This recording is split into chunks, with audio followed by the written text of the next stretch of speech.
Messieurs, très chers téléspectateurs de la grande émission Point de Vie, le plaisir est partagé. To Télémalissou Liboso poste télévisé on a bino pour la émission Yalelo Point de Vie. Des invités na Mokolo Alelo Danou, il faut la journaliste présentateur de l'émission à travers la République démocratique du Congo, même à Kanisine Gokenenangam opposition. Popol Djamani, président AVER, sentinelle des institutions. Bangomi balende to kabola plateau na tangwa lelo milinge robima na tangwa lelo na poko lelo na télévision mais ko fungo la télévision na on rokeba na robanga te parce que tokolo balikambo etali bilan awa na kati émission tokolo balikambo etali ba invalidation ya ba candidat président de la République na cour constitutionnelle tokolo bapeli kambo etali propos ya John Numbi na Corneille Nanga nyonso to na tokolo bangwa pendant 50 minutes mwana mboka de nous qui faut la mbote mbote ndeko mopandi sango mbote pina ndeko to partager na makanisi mbote na bakongomani banso bisika bazali kolanda biso kandenga lo babito komesana to komesana na régime ya bandeko ya barate ya babonane ya bisengo na bisengo ya ba contre rendre mais régime ya munyokoli ya peuple ndeko tikanga na kena lumbango na lobela makambo yete population na lobela ka batute na lobela ka population ya liboso ezali sécurité na ville province ya Kinshasa. Il faut pas oublier que et bandi le loté hein et comme makasi et bandi le loté non et bandi régime yo kutango oui et kutango oui to linga e kabila kende po moto akoya sala quand même moi quelque chose et bandi le loté mais est-ce que et pekisi bango ba si ça peut bandi le loté ya on a conseil na général Bes qui limbalimba oyo ngana zo mona zo sala continuité ya Kasongo depuis aya. Et donc, à Mataka, Bakoulé, le commissariat provincial, l'insécurité, Zali Makas, tu peux imaginer qu'il y a un bandit qui a un ma benginga précisément dans un bise à délever, na quartier top, koto wana na rema suba kulu niza kusali mawana inadmissible. Comment on peut qu'il y ait un ngali mawana na kalu ka quartier 1, quartier 2, de konanga bazana problème ya kulu n'est pas na. Tokolo belon la baviva. Tokolo belon ton kati. Toto koti na kati émission mwana mbo. Zali, o eloko tokolo bate na za konsenga pe na justice mboka. Demandons la libération purement simplement na mboka ki pala moto o ya bandeko le kana télévision na Stani Boujakira o azali journaliste net yo et sans oublier Mukibai oyo ti lelo to za ko la requête na ina cour constitutionnelle et Salomon Escadé la prisonnier personnel et politique ya régime de Kotilombo. Le président Popol Djamani. Bonjour, on a participé co-débatteur Nangaï Mbote. Nangaki na pesabiso moi information.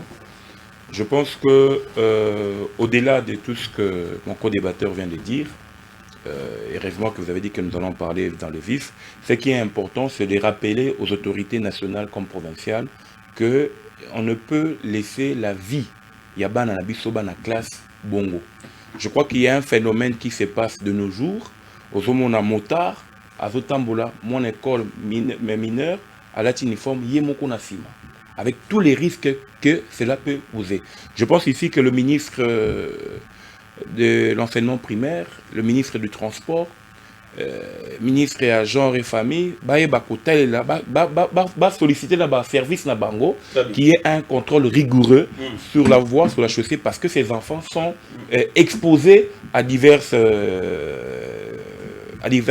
ou divers accidents qui peuvent être commis. Très bien.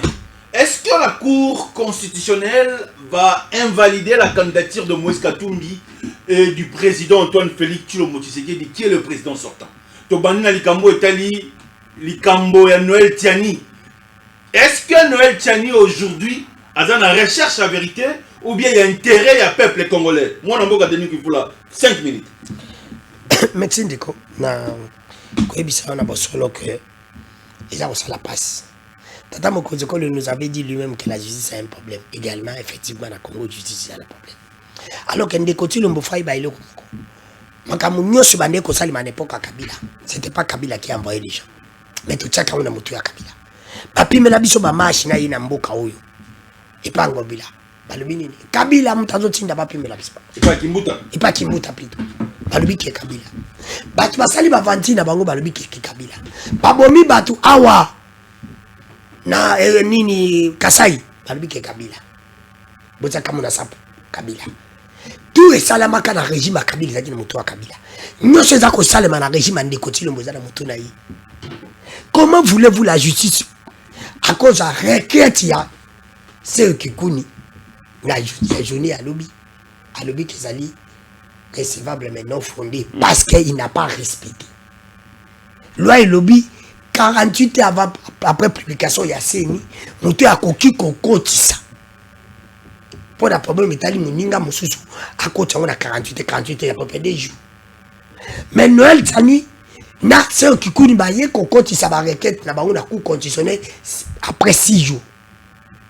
Comment la cour a dit? La cour a dit recevable mais non fondé. Pour un dossier à moi, mais pour un ndeko, au État Moïse Katumbi, la cour a dit oui, ils acceptent, Bayambango, et Batiki Bakritango, on attend la décision finale les 30. Est-ce que c'est normal? Ceux qui baboya qui a ndeko Chilombo, mbala moko, il faut baboya payer à Noël. Nzamba zanaka juste, bakot saki moko. Noël tani a continué le 23. C'est le coup de 23. C'est le même jour. Et là, quand on c'est un peu de minute. Mais parce qu'il peut la journée, mon gars, Mboula, ou la journée, mon gars, Moï. On se comprend. Parce que Nzambe, comment Nzambe yebaka. Pas abimisa mutakala ya bandiko ya nyosa. Kobanga kandidature bango azobanga. Est-ce que sacré avoir dans le cambo tali cour constitutionnel. Mende kona ngai, ngala zo lubango na lobibo. Mais so ba lobi Kabila tsaki batu na CENI, Kabila tsaki batu na cour constitutionnelle, mais ça existe aujourd'hui. Mais si la cour respectait la loi, de ça Moukeba est comment? Pas répondre après combien de jours? C'est pas après 30 jours. Moukeba a fait combien de jours aujourd'hui? La requête c'est Isaac. Isaac. Toye na dossier kaka lelo. Dossier à moi. Autrement le truc là acharnement contre Katumbi. Ils ont peur de Katumbi. Ils ont peur de Fayoulou. Ils ont peur de Mukwege. Mais ngana même sabango ke babanga te. Régime oyo ataba juma na bébé na libomo. C'est ça ka bima ba type ça et les pièces na bosola ba tende kotilumbo. Parce que ndeko tilumbo ay bilan largement négatif. Ennemi na yé, ils allaient batouter.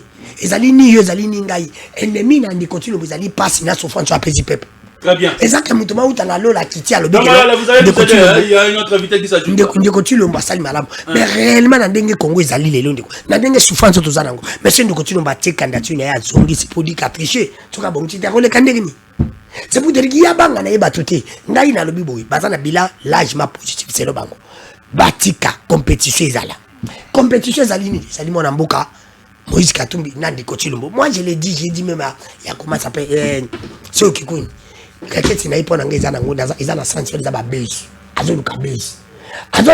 Pourquoi? Parce que c'est qui connaît Azoluka Base. Très bien. Azoluka Base. Ngai na zana besoin na mona ndeko Chilombo azala candidat ba battre. On m'a dit bon gagner Bassa Messi Azali. C'est pour gagner Real Cristiano Azali za na valeur. Pas le battre que azala ki tende ba gagner ki. Ndeko Chilombo da être là pour mutu nyoso akozala candidat face à ndeko Chilombo c'est le test ba combattre parce qu'il a. Donc pour dans nous que aujourd'hui, il ne faut pas écarter Moïse Katumbi. Il faut pas écarter Moïse Katumbi. Il faut pas écarter ndeko Chilombo. La ligne que ba nyoso bazala wana donc l'élection ya bosolo. Oh nyoso ba ko sala ils allaient na bosolo mais sans qui na logique. Ba lingi ba invalider anti Katumbi. Là, des Kotilombo, il faut pas invalider les lignes de Kotilombo. Pourquoi? Il y a l'Iboso comme premier élément. Moïse Katumbi, Moutou a côté ici d'abord, requête Noé Tchani. Noé Tchani n'est pas congolais, ce n'est pas moi, c'est sa femme. C'est son ex-femme. Moi, si mais jusqu'à là, il n'y a pas aussi de preuves qu'on a après confirmé sur les réseaux sociaux. Pierrot a confirmé que c'est la femme. Et cette émission, ça la cala. Voilà, Pierrot n'est pas ici. Cette émission existe depuis très longtemps. Émission, ça la cala, moi, je suis dans le 50. Moi, ça le dit, moi, dans la banque, moi, dans les Américains, cette femme, elle est congolaise. Mais comment moi, je suis dans la congolaise, ceux qui sont dans la congolaise, pas comme moi, dans les Américains. La femme a bien dit que moi, je suis américain, à quoi qu'il y ait des États-Unis, sans ligne. C'est pour te dire que comment tu as un congolais, Noël Tchani, à Zipé, à même loi Mokop, à point fond congolais.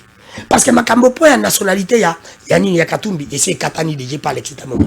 On va prendre le populaire. Donc, jusqu'au la cité, jusqu'au y a des Kotilombo, oui, il y a des Kotilombo, réellement, oui, la logique, oui, mais la limite va invalider Azal. Pourquoi? Ce qui va le dire, comment vous êtes pour contre le président sortant? Dans le biboui, le bi combo dans les qui fout la pamphile d'Anou, c'est mon nom. Qui fout la pamphile d'Anou. Mais ce qu'on commis, qui fout la pamphile Christian. Et ça c'est comme on a raté. Tindela ngamba on a combo ya qui fout la pamphile d'Anou.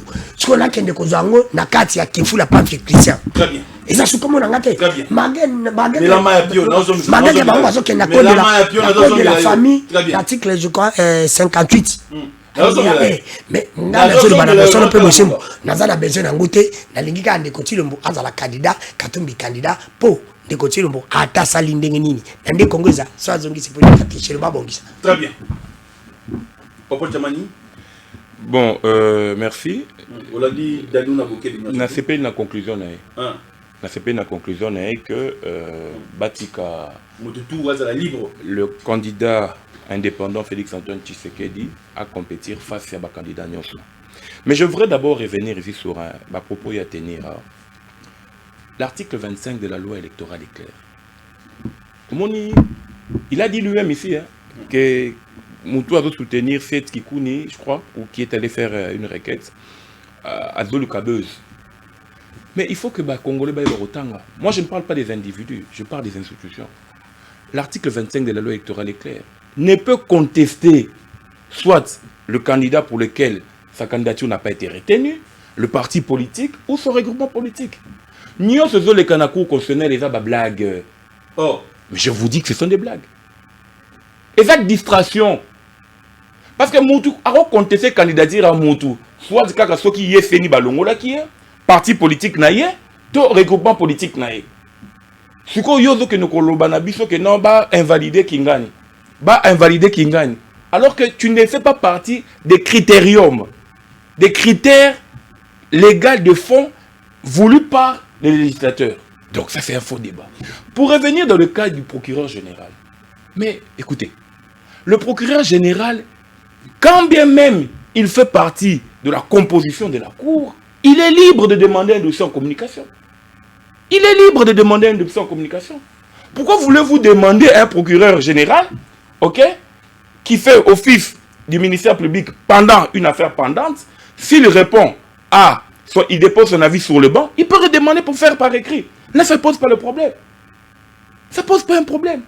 Est-ce qu'il n'y a aucune loi qui interdit au ministère public de demander un dossier en communication pour qu'il rende son avis par écrit? Il n'y a aucune loi qui lui interdit. Donc, il est libre.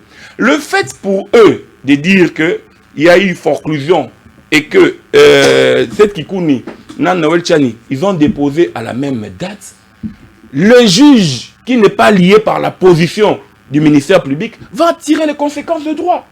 Vous voulez vous agiter pourquoi? Qu'est-ce que le régime, qu'est-ce que l'union sacrée, même si je ne suis pas de l'union sacrée, qu'est-ce que l'union sacrée a à voir dans la gestion de la Cour constitutionnelle? Il est vrai que c'est le président qui peut désigner 3 juges, il est aussi vrai que le Parlement peut désigner 3 juges. Et aussi le Conseil supérieur de la magistrature. Non, nous devons arrêter de faire des raccordements frauduleux. Nous sommes devant une haute cour. Lorsque chacun vient, la Cour constitutionnelle ne pourra qu'entériner la position de la CENI. Parce qu'au regard de l'article 25, sur la nationalité congolaise. Au regard de l'article 25, ok, ne peut contester que. Donc, Noël Chani n'a pas la qualité de venir contester la candidature de Moïse Katumbi. Encore que cette Kikouni n'a pas la qualité de venir contester. Mais lorsqu'ils ont présenté la forclusion, c'était un moyen de défense, c'était un moyen que les juges ont voulu prendre. Mais, dans le fond de l'affaire, on va entériner. Maintenant, si le ministère public demande à ceux qui prennent l'affaire en communication, ça blesse quoi? Ça dérange qui? Pour vous trouver à ce niveau-là qu'il y a un problème. Non. Le ministère public est libre de donner son avis sur le banc, comme il est aussi libre de donner son avis par écrit. Et parce qu'il doit le faire par écrit, il a besoin des éléments. C'est ainsi qu'il demande qu'il y ait communication. On aurait voulu que si le ministère public dépasse le délai pour lequel il doit rendre son avis en matière de contentieux, soit un peu bilingue, soit, tout le monde en a problème. Très bien. Ce qui ministère public, Mokolo fallait à rendre Arenae, à dépasser Yango. Où on a qu'il y a un problème. Mais le fait qu'il va rendre dans les délais, il n'y a pas de souci. Nous devons tous prendre notre mal à patience. Le Congo appartient à tout le monde. Vous savez, je prends plus d'une fois, Nabi qui est élection exatée. Nabino qui est le 20 décembre. Élection exatée. Denis Kadima va dire à la population que je ne peux pas tenir le 20 décembre. Il va le dire, Kalamingité. Il faut bruiter. Je suis analyste, je prends des éléments de preuve. et je fais des projections. Très bien. On va comprendre. Donc, pour moi, l'essentiel pour moi, c'est que ça il y a distraction. Très bien. Il y a distraction. Mais simplement, je vais demander à mon co-débatteur, Union sacrée des cours. Parce que c'est vrai. Oui, il y a l'indépendance de la justice, ce pouvoir législatif, judiciaire et exécutif. Je vais revenir à ce qu'il disait tout à l'heure. Alobi, tout ce qui s'est passé sous le régime de Kabila, tout ce qui s'est passé sous le régime de Kabila, c'est parce que c'était un faux fouillant. C'est parce que lui qui est journaliste ne faisait pas bien son travail. Mais oui. Parce que s'il faisait bien son travail, il allait faire des recherches d'investigation. Il allait démontrer au peuple congolais que lui soutient, que Talali Kabila n'est pas responsable directement sur ce dossier-là. Mais puisqu'il est garant, on fait ce qu'on appelle un raccordement frauduleux. Très bien. C'est ça le vrai problème. Le Loba congolais... Je vais chuter. Il a dit tout à l'heure ici que la mort des gens du Kassai, on dit que c'est Kabila. Mais comme aujourd'hui, on peut dire que le massacre de Goma, c'est Tshisekedi. Puisque si nous allons dans cette optique-là, on va dire que c'est lui qui est autorité, le garant de c'est Tshisekedi. Ça veut dire que tout ce qui arrive aux Congolais, parce qu'il y a une autorité, on va remettre la balle à cette personne-là. Très bien. Sans que tous voitants, il y a là qui sont responsables sur le plan de texte. Nous allons marquer une pause. On va retourner de côté de la régie pour prendre l'honorable Ntingi pour Noël Tiani. Pour te côté dans le deuxième sujet, l'actualité, toujours appelé Moutouignon Sacré au plateau sur le propos d'Alexis Tamouemamba. Nous qui font la joie comme déjà, et c'est que Bino Awa émission est à mon corps. Émission Rotal à Lelo et Ngolo. Si comme un canal plus, il y a Kolo Namagamboka. Parce qu'il y a toujours le Colo. Tout bandaki déjà émission, et c'est qu'il y a bougé émission Talandé en Ngolo. Alexis Tamouemamba a parlé. Jeff Kayembe Horizon 2023. Pas rejoindre Bisso. Moi, Namboka Kefula Hollandi, Popol Djamani, président Aver. 3 minutes. Soro répliquer. Merci, mon pandi sango na yoki ndeko nangai ya lobby. Mais ndeko nanga se contredit ye moko na bosalo pe bosembo denga na ndeko lobby. Ezali makambo ya mabe. Oh, to bandaki koloba à l'époque c'était Kabila. Mais bateau yo zolingo kote la lelo zolingo zo kote la bango zo tindiko zo chakalo zo kote la ndeko tindi mozo lingo kende mozo boya. Mais balandi nde Kabila non? Ndeko tino beaucoup d'ataka mutali bosu abandeko Kabila à l'époque là zakata chef de rite. Kando boli Kabila atindi bino bosala boye Kabila zai kamarana. Parce que lingi le longa na ina plateau na tanga kombo tata na ngai. Ou bien nyoso za batsayi. Olobi sisi la cour akokaki même kozwa ata requête ya mutu moko te parce que bato wana nyoso baza na compétence ya koya kokoti ba requête pour mali mais la cour azwa ngondengeni soki yo kutu za juriste to yebi bongo bango baba juriste ko le kangalo bazwa ngonde ndiko nanga pourquoi tu te contredis et donc on le met ko sali matin mais salemi olingo defanda ngo ndeko nango beno mona mitu na beto le kana télévision batu ba otala biso na bara na biso mba mona ko tabi betala papa na ngana sa flatterie eza aji mo photo tika flatterie oya lobi na za flatterie eza flatterie mais parce que soka lobi ke za bongo la cour ayebe ngo po ngala ye la cour wana ba yebi droit neti ngala yebi nga droite wana ko tuna ba mettre ko diki kamazani ya vol ngala yebi nga te ngala za journaliste na lobi bien que on a dalu ke fula il fallait ba boya bango nyoso bibale soki par rapport na ndenge ya lobby normalement faut babo yango ngala lobby boy ba candidat nyoso 24 puis moko abakisa mission mona moko mwasi na moko comme 25 bazala ba candidat balongola mutu te ngala lingi ndeko tilombo apola na kati ya ring balo bateke bogayaki ba sapo message akide te le ko ya bomba bela messi akompolo na kati parce que ndeko tilombo a un bilan. Amoni na batu nyoso bandeko balimbisa ngai. Amoni so ndeko langa lobi makambo lobi c'est pour te dire que lobi na Congo ndi na lobaka. So ki lo a Congo. Ezaki mwasi me basi ata de te mko ganga réparer te pour modèle bo viola ka ba loi ya mboko yo. Pardon. Bo viola ka ba loi ngo pour l'intérêt ya banani. So ki pour l'intérêt ya peuple, apo biso peuple to mona ngote. Biso peuple to mona ngote. Bo viola ka ba loi wana pour l'intérêt na bino. Eza l'intérêt ya biso peuple te. Parce que biso to lobi bo. Ndenga na biso na bikeno requête ya ya se okikuni balobi te bakozwa yango te parce qu'à respecter mi date te mi be côté balobi 48 ya coach après mais même requête ya Katumbi et côté ndé moko na nani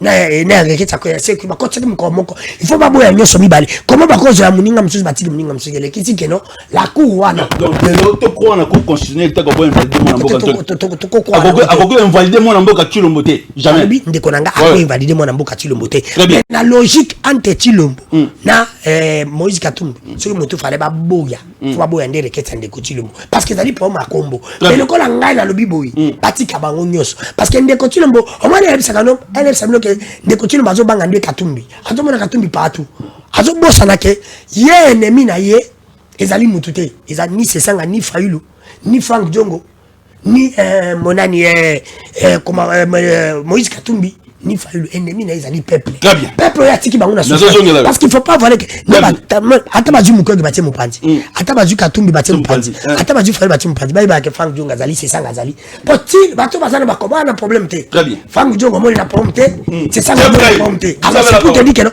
biso to lobi les élections ou rien. La nègre bilé zali. De côté le bye kende au comme président. On a comme la période électorale. Jeff Kaimbe horizon 2023 oyoki danu de fulana Popol Djamani. Cette Toukouni Noël Tiani à la Cour constitutionnelle, votre point de vue. Et voilà. Merci à vous, chers journalistes. Ah, Lingala Mingia, Lingala. Mbote na balandi na biso nyonso.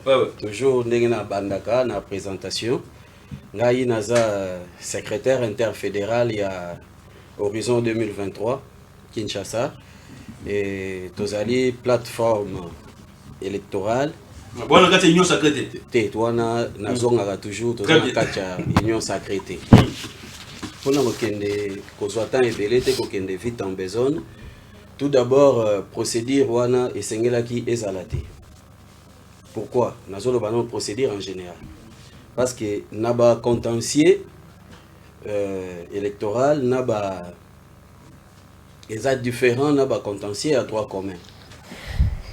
Na évité ce que vous comprenez. Bah de quoi vous la télévision va comprendre. Bah juriste bazali et puis mutunyo so il faut ailler bah au moins bah droit élémentaire ya mboka na.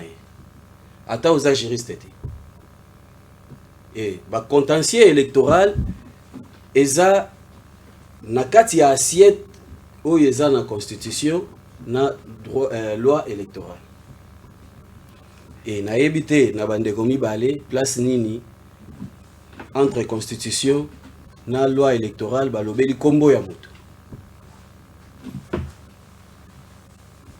toza na plateau wana eza point ya liboso. Deuxième point, kombo ya moto ezalaka wana na droit civil nazoboya ko kota na profondeur ezalaka lié na ba élément mususu elandi ce qu'il faut koyeba réellement ezaye droit civil et pesibiso ba. Pensez-vous que cette connu aide ma droit civil? Mais c'est ça le problème. Ouais. C'est ça le problème. Il faut moto ya sengeli na place o esengi.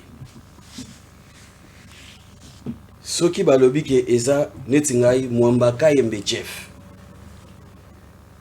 Natangi ba hauteur rebelle na patrimoine ya Congo na ndenge ya ba Kombo. Toko considérer prénoté. Toboka prénom. Pour na patrimoine ya ba Kombo ya ba Congolais prénom ezalaka te. Donc tikali na Mwambaka Yembe Jeff. Très bien. Makamoza bimana émission ozopik na fait. Ozana malba. Tikali na Mwambaka Yembe Jeff. Kombo nanga eza donc tu na Chilombo. Tshisekedi Chilombo. Très bien. Donc tu bois qui Félix, tu bois qui Antoine. Voilà. Très bien. Kombo nanga eza lié, ceux qui toquent na droit civil, il faut ezala lié na adresse nanga. Ceux qui balingi pena ba yeba est-ce que eza yé ba osuka na kombo te ba zui kombo. Donc eza biloko belé, eza na ba mécanisme belé. Donc pour nanga eza c'est un faux débat. C'est un faux débat. Très bien. Bande reposo na biso mwana mboka Popol Djamani avec Olandi Jeff Kaimbe, Olandi Danou Kefula na pession maloba bimisa ko bomba.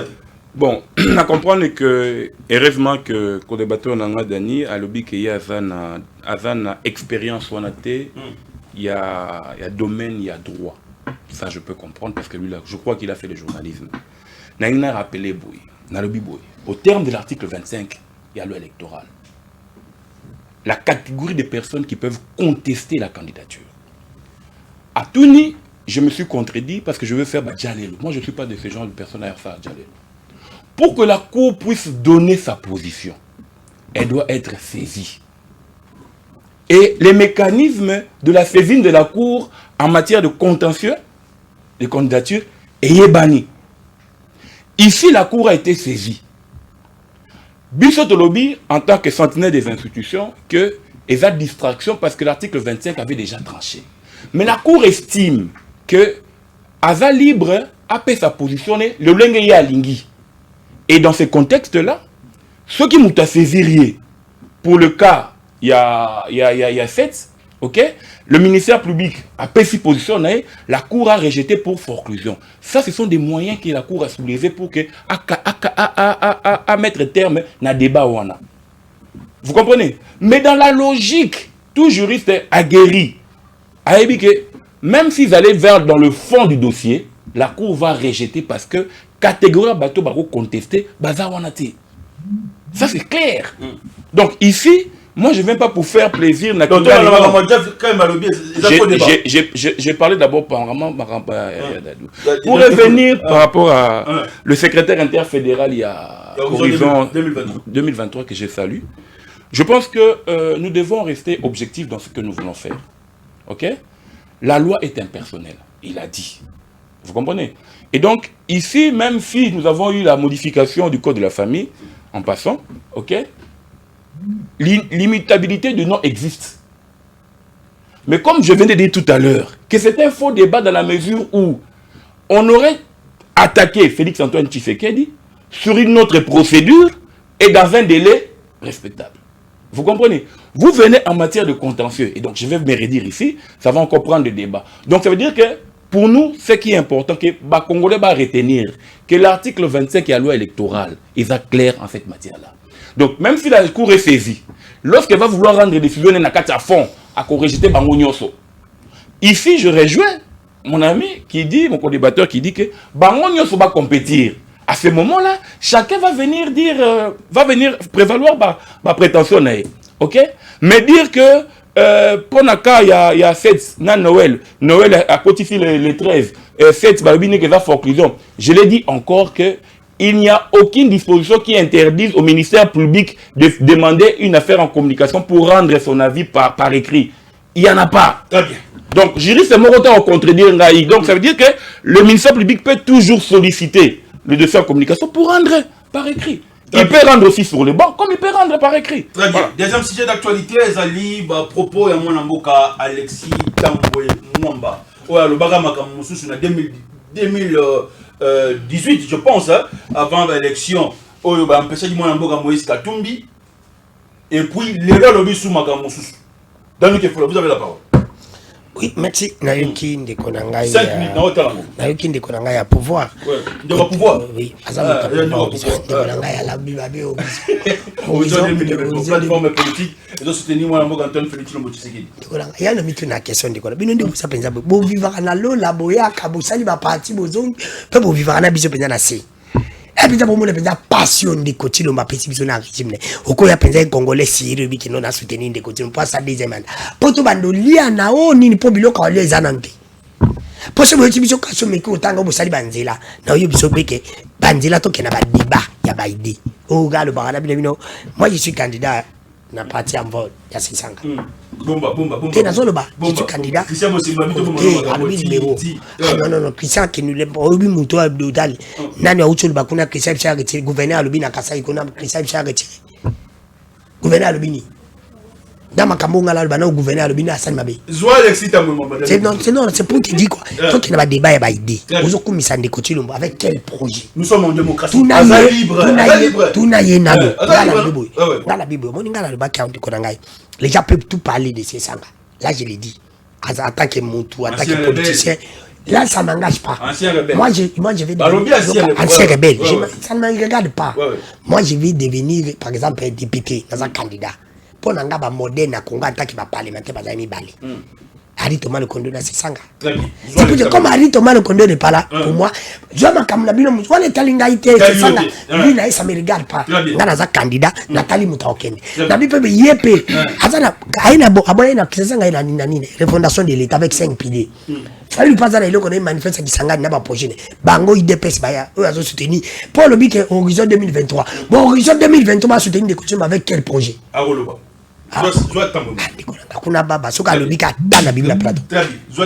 C'est pour te dire que non, dans un mission qui est de Gonanga, on peut bosser un peu. Et tout ça, il y a photo soutenir, tout soutenir, tu n'as pas valé, tout ça va gêner. Est-ce que Alexis Kamwemamba a changé parce que Alexis n'est pas un modèle pour moi parce que Pato va travailler dans Kabila mingi pas dans Baba modèle parce que Kabila le baya na 15 personnes à Alexis Kamwemamba zaki wana so ndanga ndé dans zabo so ndo na plateau biki no pona ngana mona na des invités ngaba biba na plateau parce que tu m'as pas considéré. Kabila ne veut pas citer le nom de 15 personnes. Ça va, il y a 15 personnes à Alexis Kamwemamba. Là, il peut être modèle. Mais quand Kabila avait, je n'ai pas 15 personnes. Attends, comment va quitter? Bateau va travailler à Kabila pour n'engande que Danou qui fout là. On le béli à Pepe, Bazate. La cause attend n'engande la paix de pour le béli Alexis. Mais la zone est cadée n'indiko ya nyosak. Parce que tout le monde a dit, pas ces alindiko. Bah, il dit, Banzela, oui, Boussali Banzela, oui. Tout qu'il y a un thème, il y a un kilomètre. Boussali, combien de kilomètres? Kabila, ça qui combien? Parce que nous avons dit que banda tu wana pas que bokati ngana taki na bena moga bidanu omoni régime ba linga batonga banzela na kini pona ni parce que le seul moyen ya koyiba mbongo pona bango za banzela ba ibi pour bino boyebi ba lobani 1 km égale à 1 million mais alors 1 km on est à ndengeni il y a des bandes aller des bandes de retour mais bon ça la kabiso nzela mona 4 bandes aller moko retour moko 1 km bali akanda patsa so ba ina système au sala banzela mikembe pour ba détruire mbongo et ça rappelle 1 km. Ngabi ça bi oui ngabi ya mon régime ba coach koti moko sala banzela bandam ndam mais ça banzela tu passer ndam changa mais en terme de kilométrage jana banzela Kabila sala net awa Kinshasa kikicho bi combien Kinshasa matin tu bandu sala combien de kilomètres c'est pour te dire que to le ngwana débat wana et ça débat ndeko tu lombo po asali aye kokuta mabende ko tu lomba ya kuta délestage a okenda otika ndeko to ka apani kama na bende la ngata klima ngwala pourquoi ça la te ko ezate a to za wapi tout ça na centre à Kinshasa parce que pas la biso ba auto fanda kana suka kuweza ndi incompétence ya monsieur Lucinde oh ya zalaki déjà à l'époque Kabila quand on dit que national Lucinde est incompétent ndiko tino mabende poani ndiko tino mabende ngana mona kezani akuta biloko nyonso mais azo kenda otikango ye eloko ya créer kazmi balé promesse na ba voyage dans la chambre parce que akuti kulula akuti guerre akuti souffrance. C'est pour te dire que mon toit pas problème pour Alexis Kamwemamba dans le Bible je cite pas ici Alexis n'était pas un modèle pour nous parce que ce qui m'a problème c'est parce que na régime na bango pas créer kango ce qui m'a créé kango te pas pour ngo yate malgré que bango ba créer kango pas moko ya muke pas pour ne pas mande continue bonazo chité Alexis Kamwemamba ba kimisa ginde katumbi kona ozo comprendre bango ba kimisa katumbi libanda bakimisa ba congolais monsieur libanda mais ba bande pekisa congolais te na droit na ye ya kozala candidat mais na régime wazo lingande ko pekisa mutu droit na ye ya kozala candidat ba benda ba modi yango bon papa journaliste Moni nous sommes des responsables et que quand j'entends mon co-débatteur Dadou parler qu'il est candidat du parti en vol, j'aurais voulu na timing naie qui nous dise dans la refondation voulue par le candidat président Sesanga, voici ce qu'il va faire comparativement à ce que Félix Antoine Tshisekedi a Salaki, comparativement avec ce que Joseph Kabila a Salaki. Parce qu'il est candidat. Il ne porte pas son projet de société. Il porte le projet de société de son parti, qui est représenté par son leader qui est candidat président de la République. Mais venez nous parler de 1 km, 2 km. Mais vous apportez quoi? Les téléspectateurs, voilà. Même si il sera au niveau de la législation des édits au niveau provincial. C'est ça le débat. Si nous voulons parler du débat du bilan de Félix Antoine Tshisekedi, vous allez vous dire que nous, en 5 ans, le président Abissou Alobi Boye vient nous dire ça ici et nous allons venir avec les débats. Tshisekedi a Salaki, Kabila Salaki, Mobutu Salaki. À ce moment, on va dire que est-ce qu'il a apporté un plus ou pas? Parce que parler de la refondation, c'est bien. parler de la refondation, c'est mieux. Parce que derrière, on a partie dans la thématique la refondation. Et vous avez parti. Pardon? Vous avez parti. C'est moi qui pose des questions. Ce n'est pas interdit de créer un parti politique. Vous avez la parole. C'est interdit de créer un parti politique. Vous avez la parole. Est-ce que c'est interdit de créer un parti politique? S'il vous plaît, Nalabi Boye, le thème refondation n'a fait pas Kinango, mais lorsque lui, comme candidat, il vient sur le plateau, il doit nous dire voici ce que nous allons faire lorsque nous aurons le pouvoir. Afin que nous non, il a déjà répondu, c'est un faux débat pour moi. Je vous ai dit que moi je suis sentinelle des institutions. Je ne parlerai pas des individus. Lui a dit, Alexis Tamumamba, qui vient se contredire aujourd'hui parce qu'il estime que c'est un faux débat. Mais Alexis Tamumamba avait la preuve suffisante.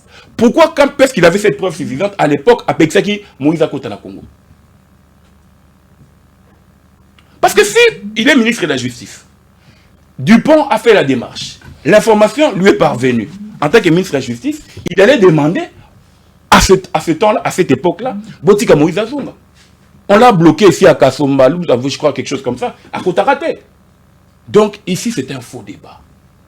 Si aujourd'hui Alexis Tamumamba et consort estiment que Moïse a la nationalité, tant mieux. La Cour va trancher, tant mieux. Mais ici, nous parlons des institutions. Invalidation, je vous ai dit qu'au terme de l'article 25, pour n'en avoir distraction.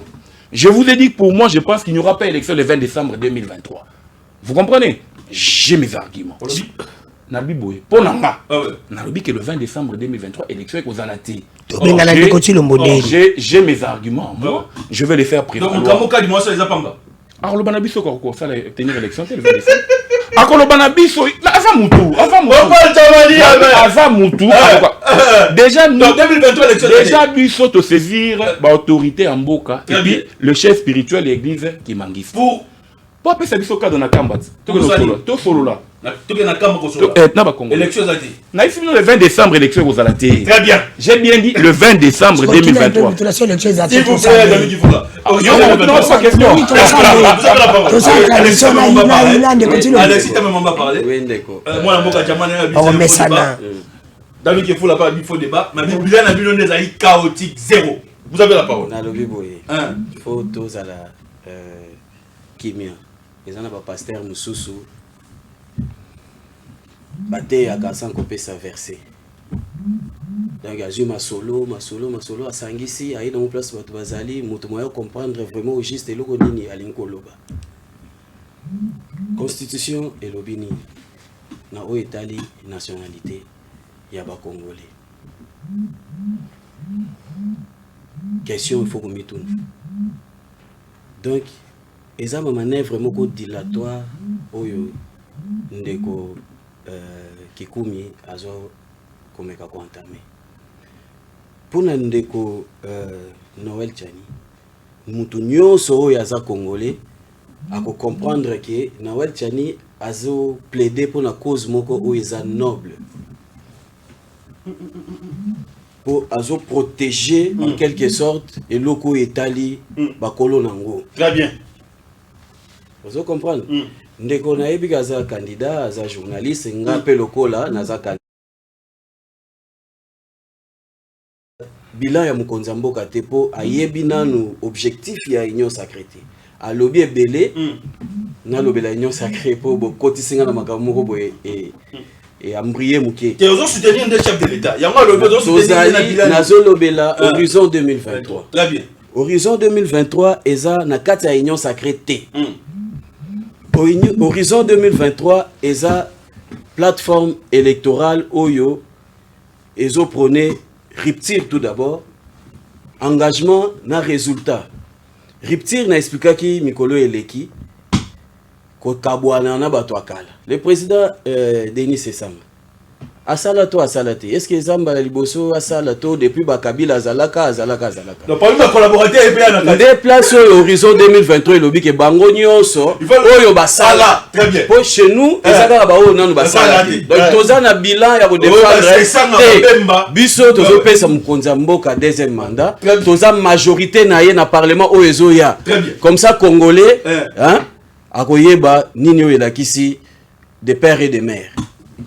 Dédé, ce qu'il faut relever la mouké bilan. Peut-être moi n'ambo katambo la raté. Il faut ba député baza ba courageux, baza ba lenda o ba tambo.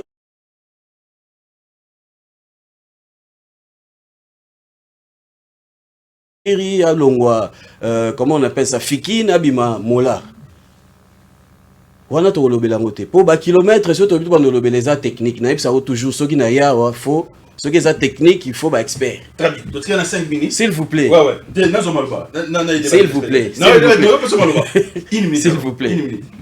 Nayango ceux qui faut que le bilan ya chef de l'État pour biso tozo prôner na nous a pesa biso nzela.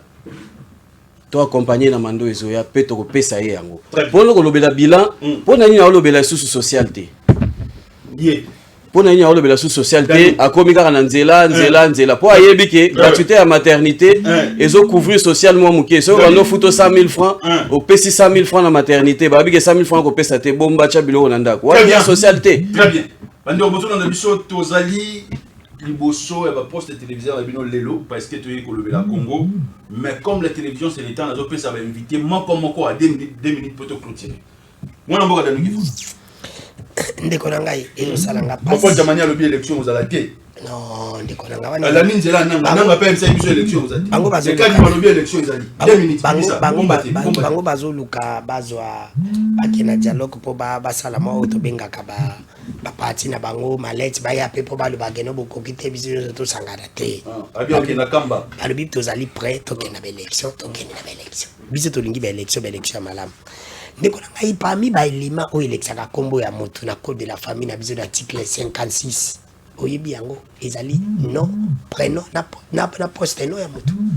Est-ce que kombo ya ndeko Tshilombo na prénom na poste no na ezali yango biza na pesa ki nanga exemple mon kalbi soko tindeli ngambonga tana wesebi na passeport nanga ezali Kifu la pamfi danu na kei na passeport ezali Kifu la pamfi Christian. Est-ce que ezali ngai na code de la famille non article 56.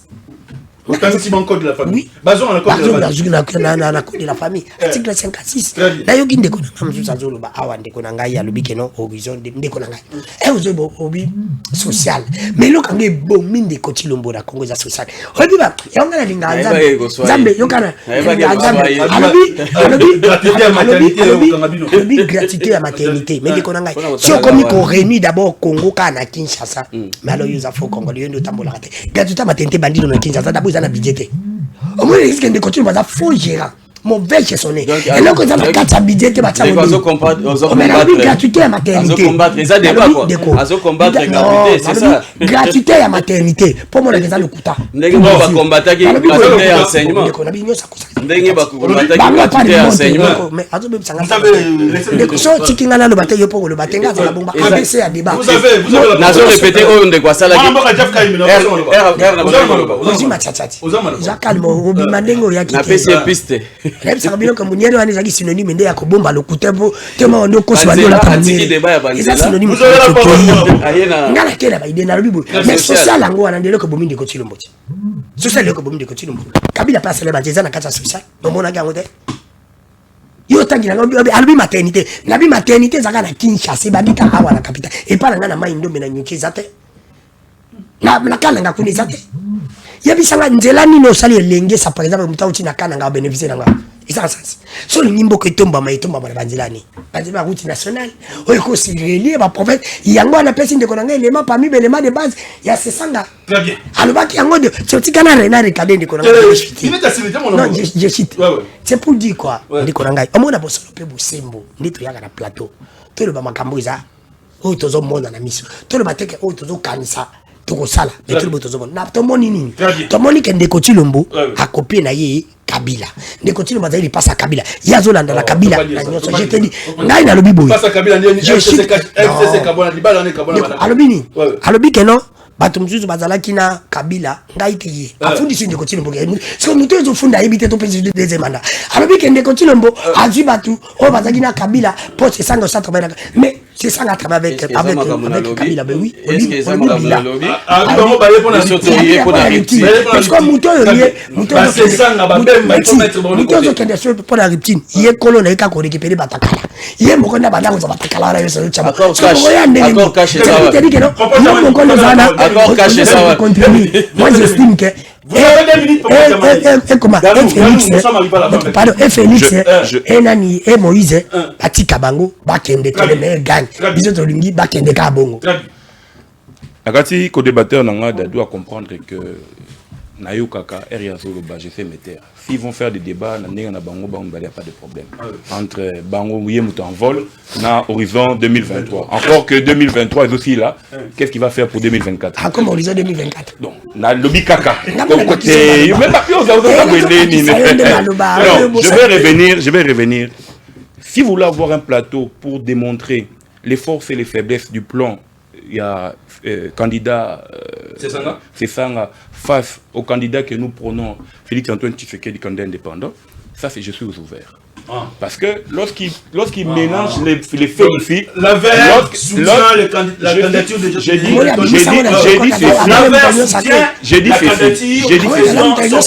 envers sentinelle des institutions en 2021, Ngai Namona Kabouya, je lui ai dit que nous devons créer une plateforme pour soutenir Félix Antoine Tshisekedi comme candidat indépendant. Très bien.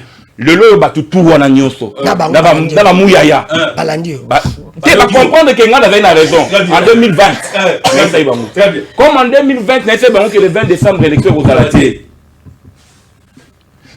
Popol Djamani, Naïb Saka, Premier ministre. Vous êtes un prophète de malheur. S'il vous plaît. Naïb Saka, Premier ministre.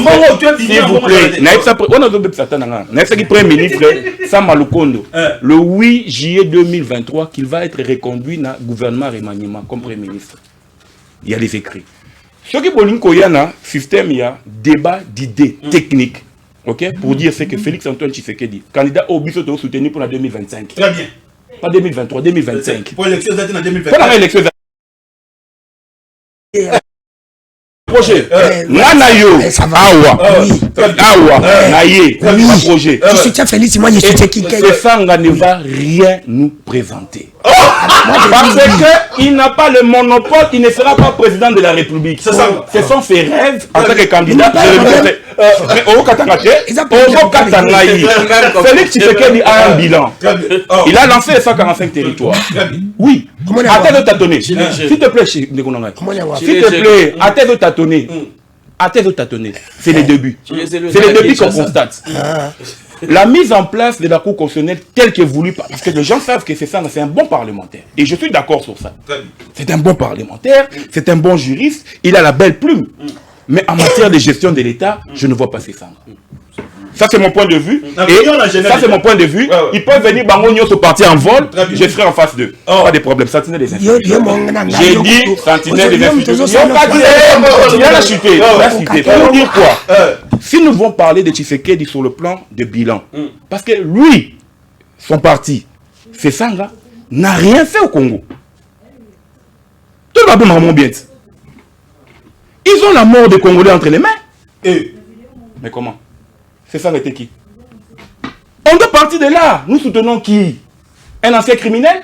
Il y a le vie privée dans l'Italie. Vie privée comment? Vie privée d'attacher dans l'État. Mais tout n'est pas vie privée, s'il te plaît, vie privée d'attacher dans l'État. C'est ça. Non, s'il vous plaît.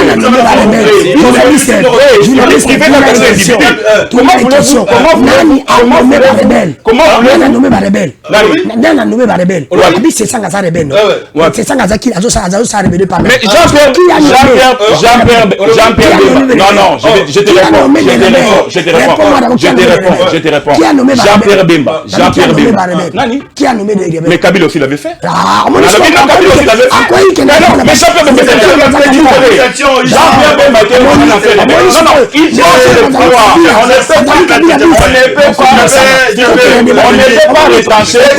ne peut pas retrancher la qualité d'affaires révélée. On ne peut pas retrancher la qualité d'affaires révélée. C'est un candidat que je